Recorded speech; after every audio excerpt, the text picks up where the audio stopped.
Welcome to the Speaking Podcast. You can find all our episodes on speakingpodcast.com. We're also on BitChute and YouTube. Speaking Podcast. I also have the Awakening Podcast, the Learn Polish Podcast, the Meditation Podcast, and the Crypto Podcast, and all can be found on roycon.com. Today, my guest from Boulder, Colorado, please welcome David Wood. Thank you, Gary. That's a lot of podcasts you got going there. Yeah, it is. But I'm enjoying it. It was the Speaking Podcast was my first one. So yeah, 2018, and keep going and enjoying it. Yeah. I'm in the top 0.5% of 4 of them. So they're doing well. Congratulations. Thank you very much. So you might let the audience know who's David. Sure. David is someone who Australian transplanted to the US and grew up very left-brained. And I didn't know that. I just, you just grow up how you grow up. But I had a tragedy when I was 7. I saw my little sister killed in a traffic accident. And I found out later in life when I went to therapy to go, what the hell is going on with me, that I'd shut down my emotions. And, back then, what was it, 1975, you didn't take kids to funerals and you didn't really sit down and talk with them much about death. And so when I finally went to a therapist, I said, what's going on? He said, I think you've never grieved properly. So I had this strange life where I'd gotten so good at numbers and systems and money, all the left brain stuff. If it wasn't to do with emotions, I was great. And I got paid to go to university, had a scholarship, and then I got a job on Park Avenue in New York, consulting to Ford, Sony Music, Exxon, Procter & Gamble. And this was like, I'm now officially a consultant and I'm 26 years old. And then someone noticed that I wasn't happy and said, why don't you go to this personal growth course called the Landmark Forum? And I'd been wanting to do something in personal growth, even though I judged everybody as being too weak-willed and they're all a bunch of sheep and they can't think for themselves. And I thought, I was very cynical, but I decided to get in and get out, even though they wore name tags and they smiled way too much. And they cracked my heart open. And I realized I knew nothing about vulnerability, true intimacy, authenticity, and through those things, leadership and influence. I knew nothing about that. So the first half of my life was all left brain numbers systems. The second half of my life has been sitting with gurus, navel gazing, doing things that make your hair curl, to really explore what life is about. So now I'm an unusual kind of coach. I work with business owners because of my business background. And yes, we'll work on growing the business and making it more profitable. But if that's all you want, you should go to someone else, because we can do so much more. We can look at the whole person. I just had a business owner on a call a few days ago, and just out of nowhere, I said, are you sometimes quite hard on yourself? And then it led to a few tears and we realized what was really going on here. So there's a long answer to who David Wood is. I'm a high performance coach for business owners, but I'm really about, are you playing the game of life for real? Are you doing the best job you can so that on your deathbed, you can look back and say, I gave it everything? That's what I'm about. Oh, excellent. And based on your journey, are you able to, like when you're coaching people or talking to people, not everybody is straight. And they have two sides, sometimes they try to tell you what you want to hear. Are you able to actually read through that based on the journey that you've taken? Well, hopefully I'll spot a whole bunch of things they're not seeing, partly because I'm outside my client. They're dealing with themselves and they've been themselves for a long, long time. And so there's some things they're just not going to see. Hopefully I will sniff when something's not going right. So for example, with this one client, what we were talking about was how busy her mind was and how negative the thinking was. And so she was starting to see that. And then what she wanted was me to fix her. She's like, well, we've got to change this. This is bad and wrong. We need to change it and fix it. And that's when I realized something else, something deeper was going on. And I said, in this session, I don't want to just change what's happening. I want to talk about your relationship to that. Are you sometimes quite hard on yourself? And then there was silence and then a few tears and whatever. And I said, okay, so that's welcome here. You don't have to change that. We're just going to notice it and become more aware of it. And it's a journey. Now, I'm thrilled that I was able to spot what was happening there, because as a new coach 20-something years ago, I just jump in and we'll fix it. Let's change your thinking. But now I'm like, well, let's talk to the part of you that really wants to change and fix you. I had another client, super smart, super successful. And what came up in the first or second session was all the negative self-talk. It's like, it's quite vicious. Marianne Williamson said the ego is suspicious at best and vicious at worst. And so we got to dive into that a little bit. And I said, but watch it if you notice that you're then just judging all this negative self-talk as bad and wrong, and you want to fix and change that, because that's the same thing. That's the same thing. At some point, you've got to go, okay, for now, I'm okay with where it is. And yes, I want to change it, but I'm going to welcome this. And I've seen some of your stuff as a motivational speaker and basically getting everybody pumped up and everything. But you were saying left brain. What were you like? Were you able to speak when you were younger, or was it something that you never done? What was the point that you actually started getting into the motivational? I love this question because I'm so passionate about speaking, and I am so happy that something happened to me that had me go from being a very scared speaker trying to win the approval of my audience to a grounded, comfortable, powerful person on stage. At least that's how I read the transition, and the feedback I've gotten seems to match that. But no, I was not always a speaker at all. My initial forays into speaking would have been at work, where I needed to give a presentation to some coworkers. And they sent us to a speaking workshop and like that, and they gave us techniques. I don't know that I got anything out of that workshop, except I got to practice in front of people. And I don't like workshops that teach you techniques. They teach you stand here on stage and do this with your body and do that. I think that just overlays a whole bunch of other crap on top of what the ego is already trying to do. I did get to go to Johnson & Johnson, and my boss is like, do you want to lead part of this? And I'm like, okay, very scary, and did it. But the real dive into speaking happened when I hired a coach. I said, I want to build my business. What should I do? You're one of the top coaches in Australia. And she said, well, speaking's worked for me. Would you like to try that? I was very scared, but I said, okay. So I went through all the steps that I now sometimes coach other people to do. I created a brief topic. I invited my friends over. I spoke in front of them. They gave me feedback. And then I went and hit all the organizations that were looking for speakers for free, like Rotary and Lions and like that.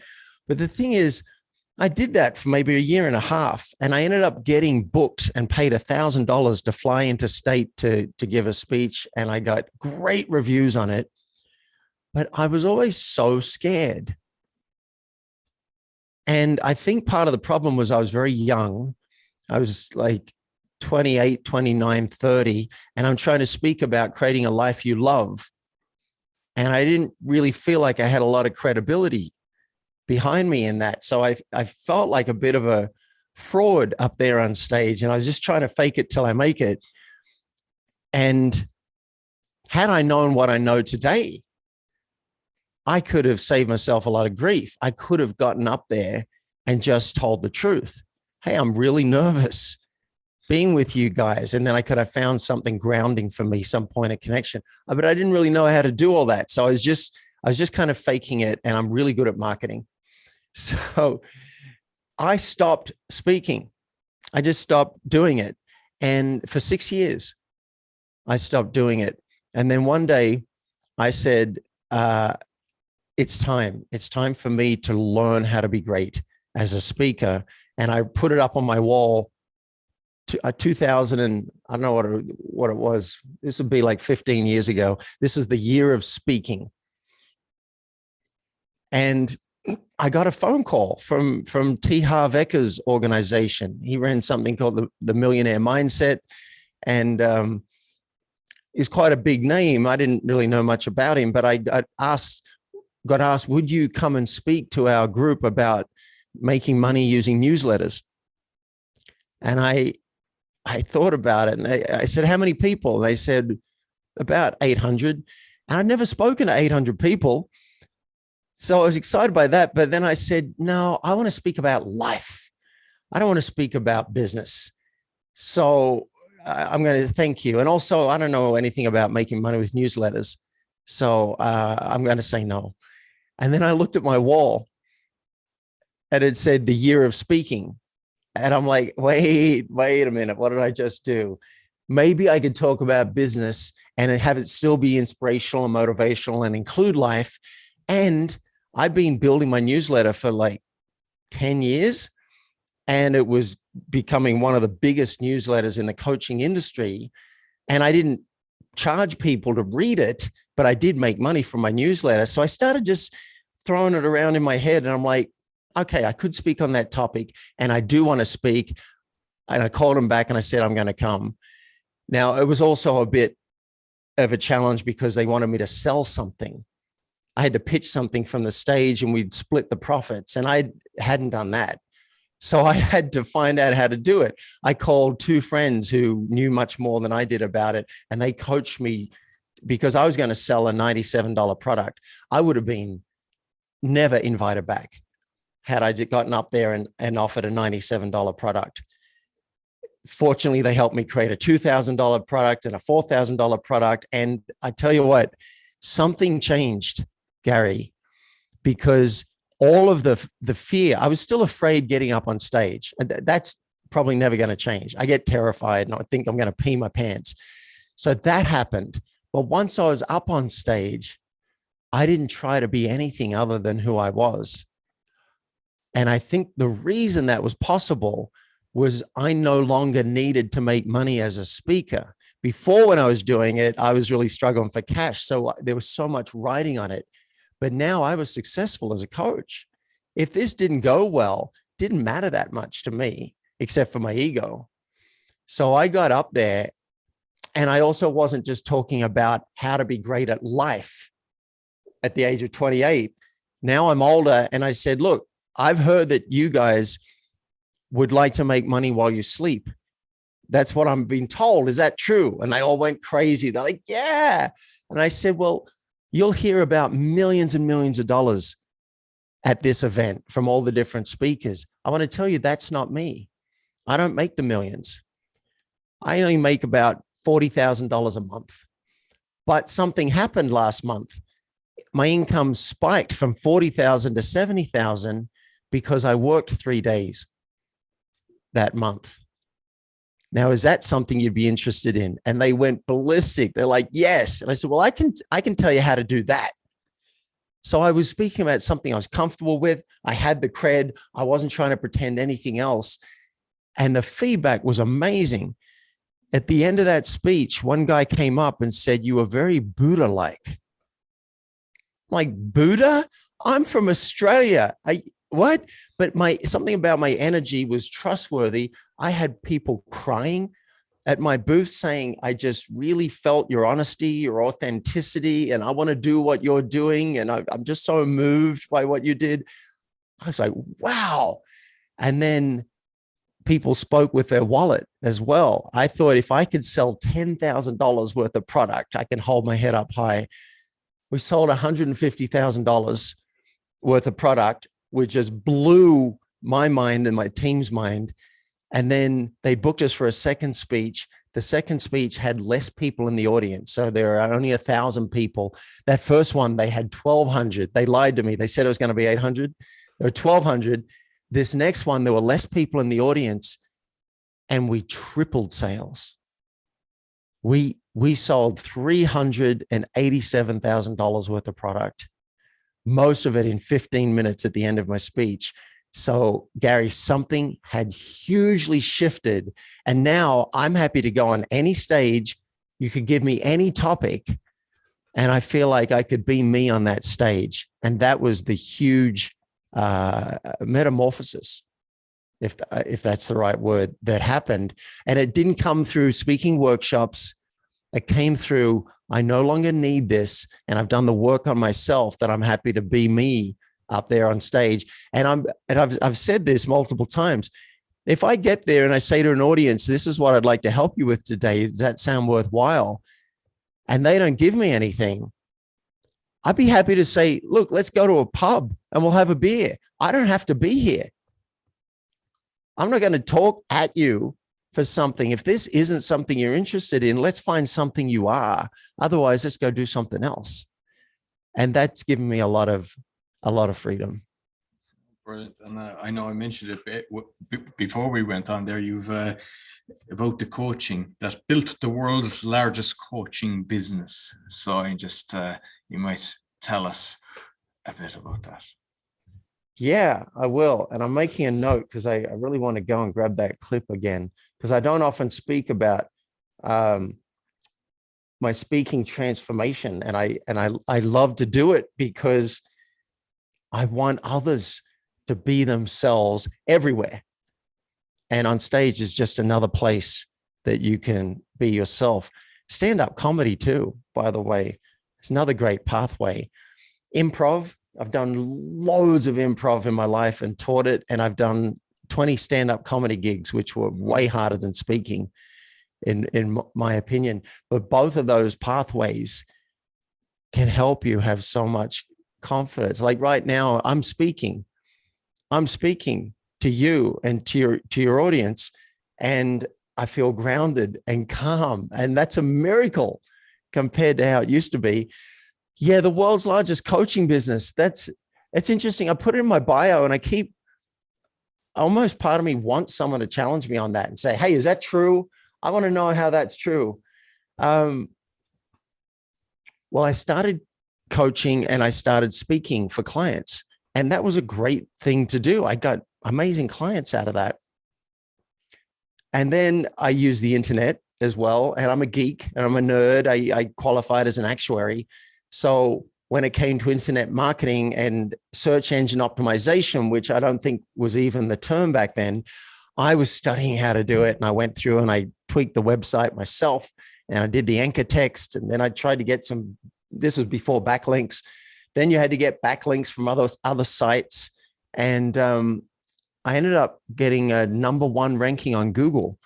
Now, you ever tried to get a #1 ranking on Google? You can get a ranking on Google for something like, my hairy back likes to dance with the fairies in October, right?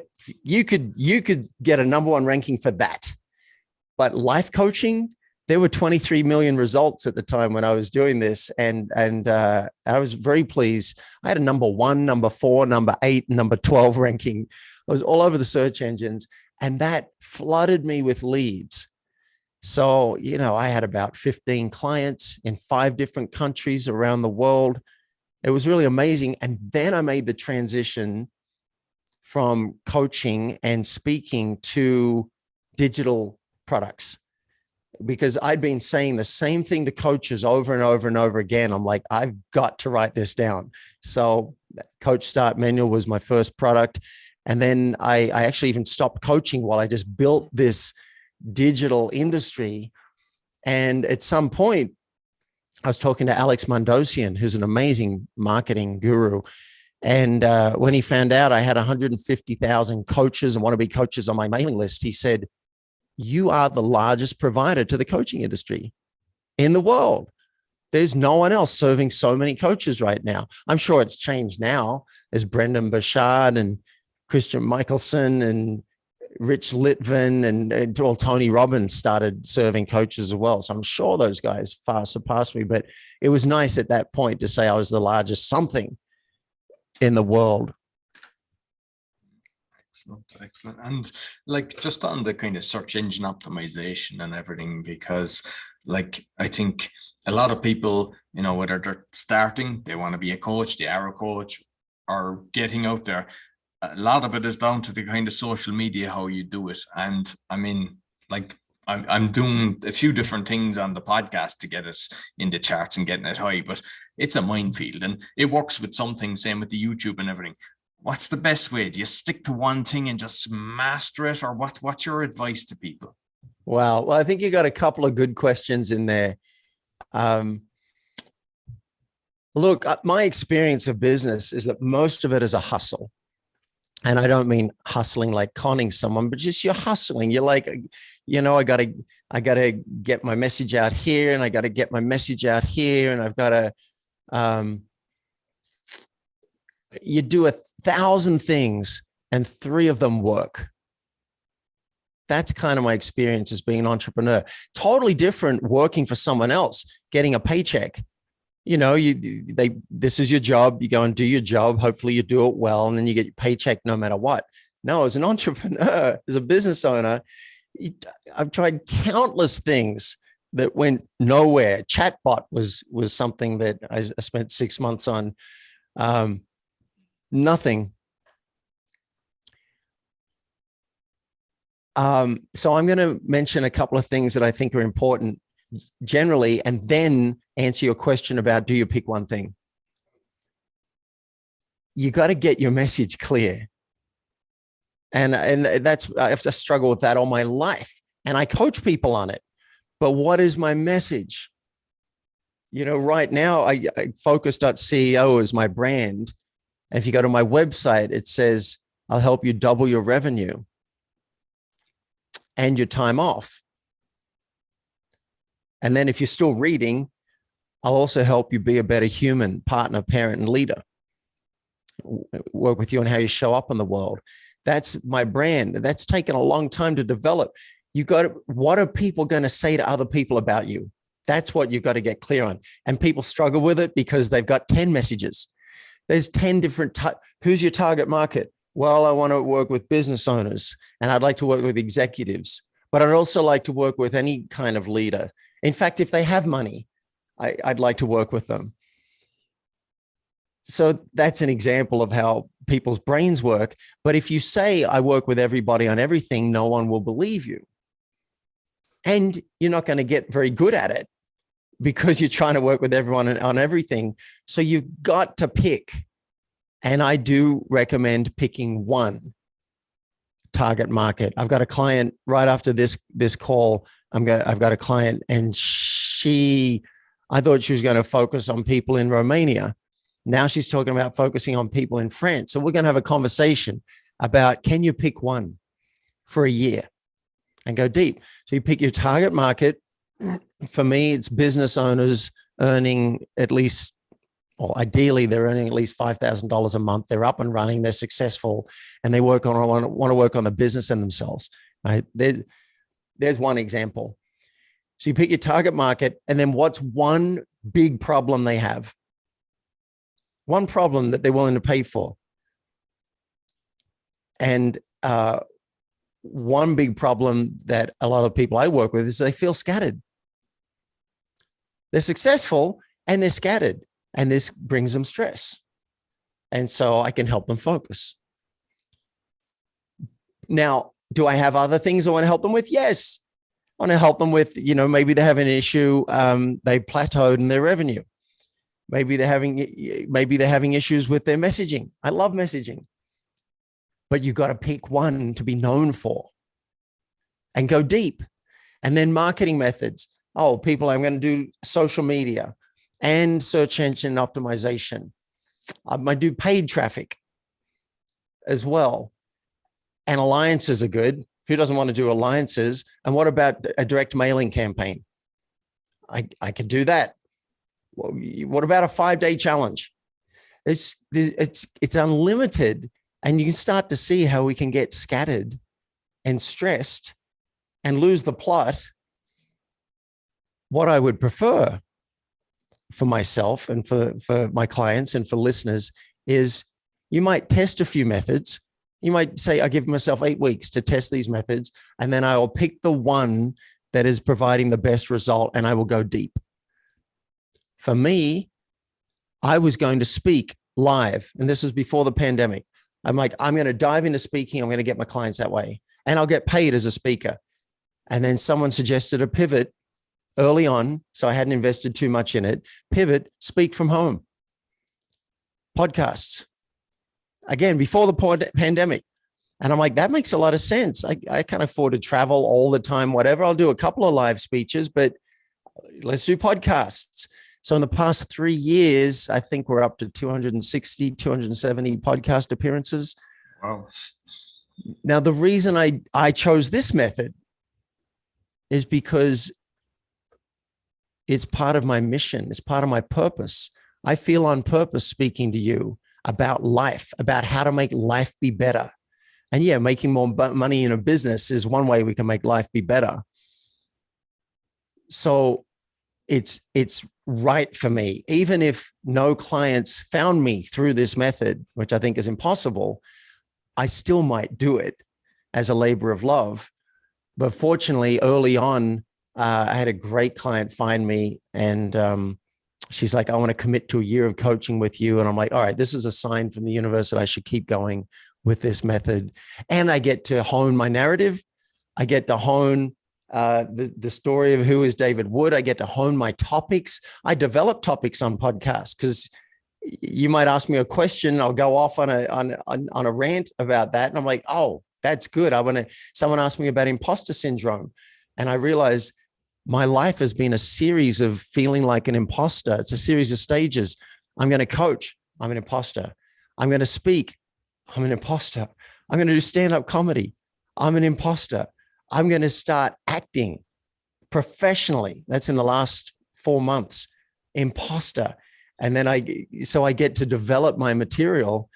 My upcoming book came out of speaking about a topic I was passionate about. And I started talking about name that mouse.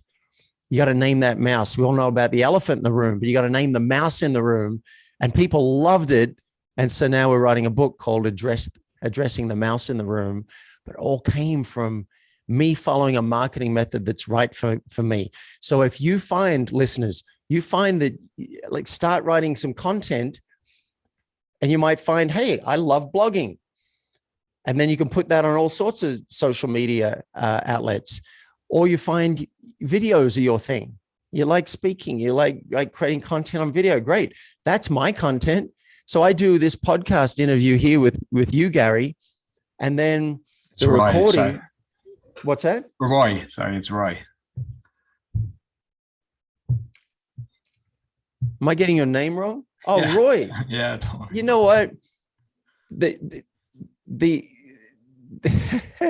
So the calendar event is hidden behind my camera because I've got this new Ninja camera now that's right down so I can look at you at eye level.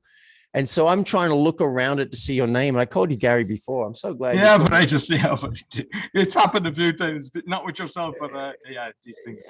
And I even wrote it down so I could get it right. I wrote down Gary. Thank you for that. Let's see if I can get the camera back in focus. Sometimes it likes to go out enough. I'm going to stop the video and start it. That usually does it. Thank you for correcting me. No, so, anyway, I think I was ready. Oh, find something that feels good to you and then do that as a marketing method and go deep. Don't do 5 or 6 different marketing methods for a year. I would say pick one that you really enjoy and go deep on that for a year. You can't really measure the results until you've given it a really good, solid go. I mean, if you're 6 months in and you're getting nothing, okay, you might need to pivot. But Clay Collins, hope I got his name right now, talks about something called the 5 1s. And so I'm drawing from that, one avatar, one target market, one problem that you solve, one lead magnet, could be a PDF, something enticing so that they want to give you their email address. One solution, one product/solution to be a flagship product for a year. And then the last one is 1 year. That's the time frame. And I think it's a wonderful frame to help counteract the monkey mind that wants to go for all these monkey treats. And it's like, oh, do that. That's shiny. That's shiny. That's shiny. That's shiny. It's so stressful. And at the end of the year, you've been really busy. But what do you have to show for it? Exactly. And a lot of the times, people do a few of them, but they don't track where it came from. So they don't even know what works. And, you definitely, because then if you're tracking it and even if it's a case of asking somebody, because sometimes people even don't do that. Where did you hear about me? At least okay, and put your energy into that side, whether it's the LinkedIn or whatever, or paid advertisements, whatever, field it is. Yeah. Look, because we're talking probably to speakers on this podcast, I'll give you an amazing strategy. I would suggest that you speak on podcasts like I'm doing here with Roy. It's pretty easy to get on podcasts, particularly the smaller ones, right? So you can cut your teeth on it. You can practice your skill. You can ask the host at the end for feedback if you want to improve. Hey, tell me one thing I did well and what's one thing I could do better. You'll get better at your craft. You'll get known. You'll build relationships. And then I would say, if you really want to speak live at live events, which is harder now with COVID, you could use that platform as a springboard. So you could go and ask the hosts, hey, what events might be good for me to speak at?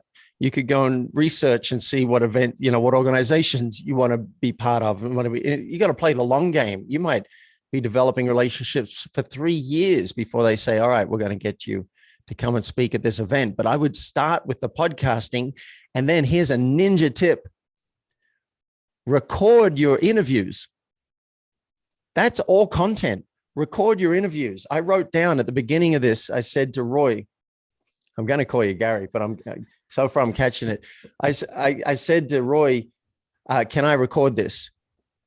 And he said, yeah, go for it. And then I wrote down the time reference, 9:04. And then when I started speaking about my speaking transformation, I wrote down 9:10 because I'm like, this is good. I want my assistant to go and pull this clip out. And sometimes we'll get up to 7 clips from a video, from an interview like this one. And my assistant will write a little article for each one that goes on the blog. All right. There's 7 posts for the blog. Each one gets added to an email and queued up in the autoresponder. That's 7 emails that goes out to my email subscribers.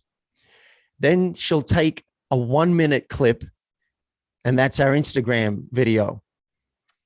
Then the full video will go on YouTube, and it'll be added to the blog article.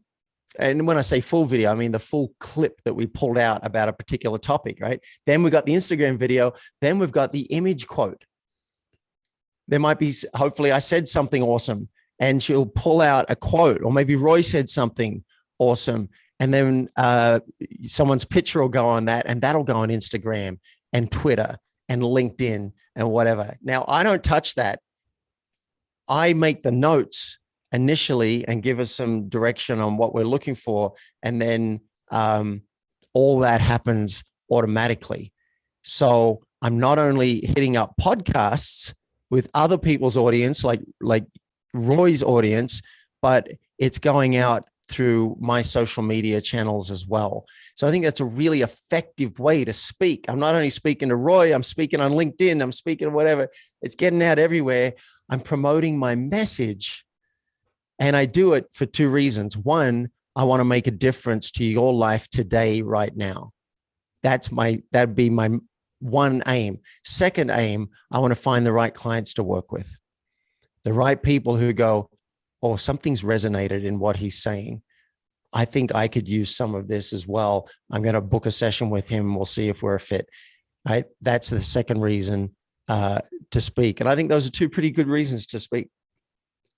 Yeah, that's actually excellent tips that you've just given there, and that was haven't heard to do it that way. And do you have somebody employed directly, or do you outsource that? Because currently, no, I'm outsourcing some of this stuff, not much, but I used to have a lot of employees with real estate and everything. And to be honest, it wrecked my head. I'm just curious for you, what way you do it. Do you outsource that kind of stuff, or do you have your own employees, and how you deal with that?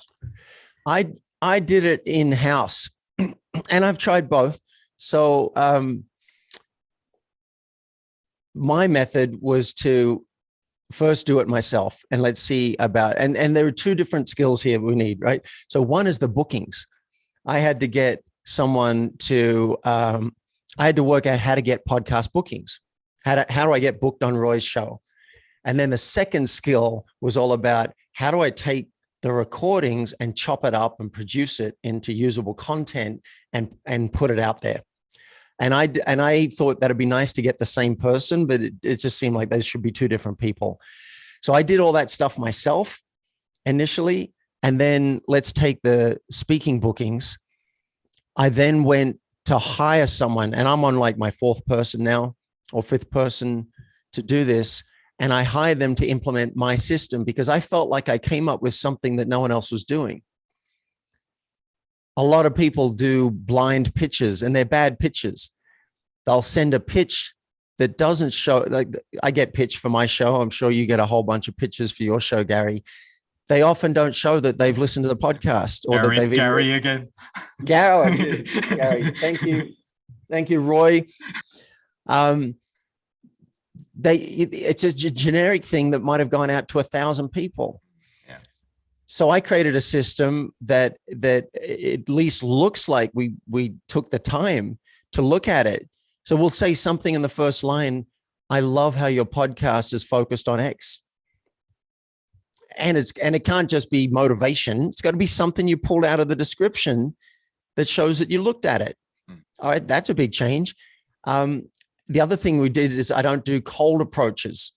So generally, I'll just go to people that, because I know a lot of people, and I'd go on like Jack Canfield, right? Jack Canfield wrote the foreword to my book. And so I'm connected with Jack. I love Jack. I trust Jack. So we'll go and look at all the shows that Jack's been on that would be a fit for my message. We screen them, and then we'll approach those shows saying, hey, we loved your episode with Jack. I'm actually a big fan of Jack, and Jack was kind enough to write the foreword to my book. So I thought you've got good taste. And if you got Jack, I wonder if you'd like a follow-up interview with me on this topic. So they're like, oh, this guy's a player. He knows Jack. I love Jack. If he's connected with Jack in any way, maybe we should check him out. So I came up with this system, and then I trained someone in this system, and it's been working really well. If I went out to outsource, and that's totally valid. If you can find someone, I would say if you can get someone who will book you on a podcast, and these should be podcasts that ideally have got at least, say, 20 ratings, so that they haven't just started up, and it's a proxy for, are they a player? Do they have any kind of an audience? It's the best proxy I can find. If they're willing to get your podcast, it's got at least 20 ratings and it costs you about $150 per booking, I would say that's a pretty good price. What you'll generally get is companies charging you $200, $300, maybe $400 per booking. And there's no guarantee about how long they've been around or what kind of audience they have. So I would be careful about that. That's why I decided I'm good with systems. I'll create my own system. I'll train someone. And thank God I've got a great guy who's doing that. Actually, listeners, if you want someone doing this, I think he's taking on more clients. Send me an email at public@focus.ceo. And he might have room for another couple of clients. I don't get any part of that. He's taken my system and he's now very, very entrepreneurial, and he's using the same system with other clients. I said, that's fine. You got my blessing. And then for this product content factory, it was complex at first because I had a lot that I wanted to do. I went and took a training program from Smart Marketer, amazing organization for anyone who wants to learn digital marketing. And he's basically social media marketing. He's got a program on how to do that. So I did the program and I took the best pieces and I started chopping up the content. And then I'm like, all right, now I think I can write an SOP, standard operating procedure, for a new employee or contractor. And then, man, she's taken it. She just runs with it. I bet I don't even need to really approve the assets anymore, but I still do. I think it's important that anything worth doing is worth inspecting. And so I have it in-house for both the booking and that, but I'd be absolutely happy to go with an agency and not have all the headaches that came with all the training that I had to do. And then you lose someone and they're gone. It'd be really nice to have an agency that says, oh, you know, that's never going to happen because we've got a whole team of people doing it. But your work then is finding the agency and vetting them. That's your work. You might have to do the equivalent amount of work. No, you should have to do less work than I did if you're going to outsource it. But don't just assume, oh, I'm going to find the first person. It's going to be amazing. No, that's part of being an entrepreneur and a business owner, is you got to work out how to get the best person at the best price. Perfect. And just regarding the agency, because I mean, I got some people that be reaching out to me, and I know they're with different agents, and I know I might get a decent guest, and then they'd send me somebody thinking they get them on the show, and like it just shows they hadn't a clue of my podcast. The fact that they're actually proposing this person, and you're going, you know, and it's like, you know, they lose credibility in my books, you know, and they're not doing their client a service either by doing that. Yeah, I'd say 4 out of 5 or 9 out of 10 pitches that I get are not good pitches. When I sent my pitches out, I had one woman write back and she said, I teach this. I teach podcast booking, and this is amazing. Can I share this template with my class? I said, yeah, you can go for it. But rarely I do get someone and it's something personal. In fact, I got one recently. I was very impressed. I sent it to my guy and I said, I want you to copy this. What she did is she said, David, love your podcast. I just left you a well-deserved review.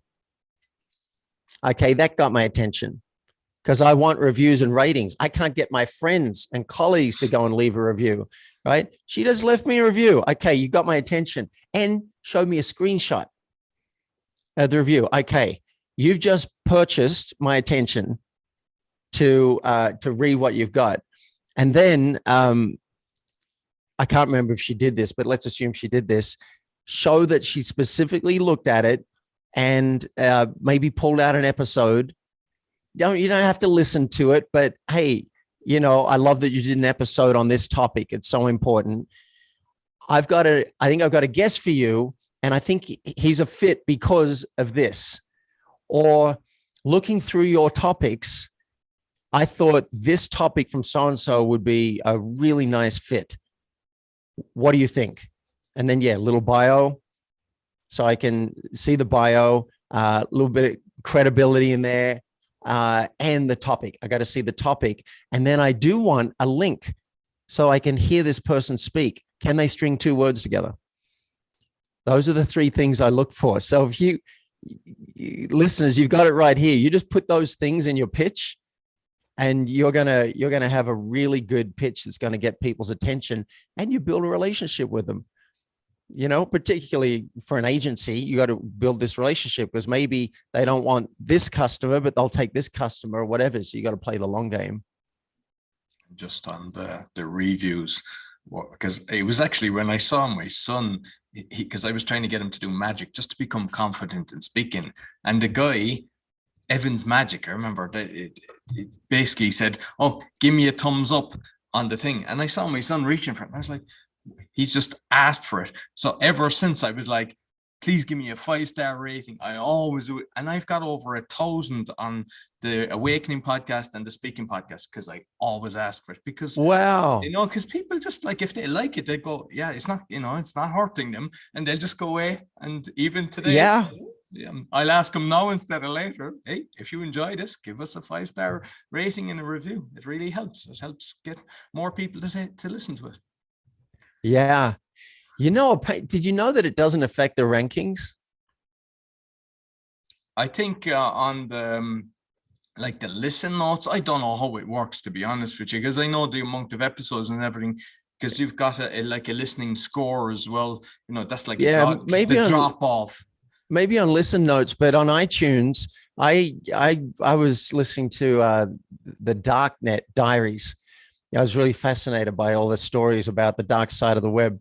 And he said it's a myth that, you know, I've been saying to people, help us with the ratings. It'll help us climb in the rankings on iTunes. No, apparently it doesn't. It might, you know, encourage other people to listen to it because they see it's highly reviewed. But anyway, that was a myth. Always thought it really would help with the rankings, and I don't think it does. I think it's downloads. It's downloads that helps with the rankings. But it's still nice. It's really nice when someone does it. So listeners, you've now got a way to differentiate yourself if you decide to reach out and do podcast pitching. Now, I want to also just paint a little more color and context around that. There's more work to do, right? You're going to have to do your one sheet, which is a one pager that shows your topic and your credibility and your picture and everything all on one page. You got to get that set up. You got to craft your message. You got to know who your avatar is, your target market. You got to know the number one problem you solve. Normally I speak about focus and being scattered. More lately, I start to talk about courage and playing for real. So I'm starting to dilute the brand, but early on, be as tenacious as a dog with a bone and just get known for something. And then what I was told when I started speaking was it's going to take a good 3 years for you to turn the corner and make a business speaking. And the reason I bring that up is I think you got to be willing to play the long game. You can't just expect you're going to dive into it and within 6 months you're going to have all these amazing clients and money flooding in. Some people can do that, but now I'm about 3 years into podcasting, and I've changed the brand a couple of times. But I am known. I built an asset of goodwill. There are so many podcast owners who I like and who like me, who I trust and who trust me. And so I believe that's an asset that will pay off. I don't know how or when, but there'll be some opportunity. There'll be some, like maybe a radio show. Hey, you know, you'd be great for this radio show. Or they're looking for someone to host this show, and I thought you'd be really good. Or someone's looking for coaching. Like, now I'm in a good position after doing 3 years of podcasting. And if you go in with that attitude, then I think you'll be more successful if you go in with the short-term approach of, I've got to produce amazing results super fast. Now, that'd be nice. That'd be nice, but you got to play the long game. So you better pick something you love. Absolutely. I totally agree with that. And just on the reviews, actually, because, you know, based on the different things that you've been sharing, one of the things that I do is when I get a decent, because sometimes people give a beautiful review, I actually screenshot that and then I post that around. So that in turn then encourages other people, because I mean, out of curiosity, if they're not listening already, they'll look at that and they go, that sounds good. If somebody's written something like that.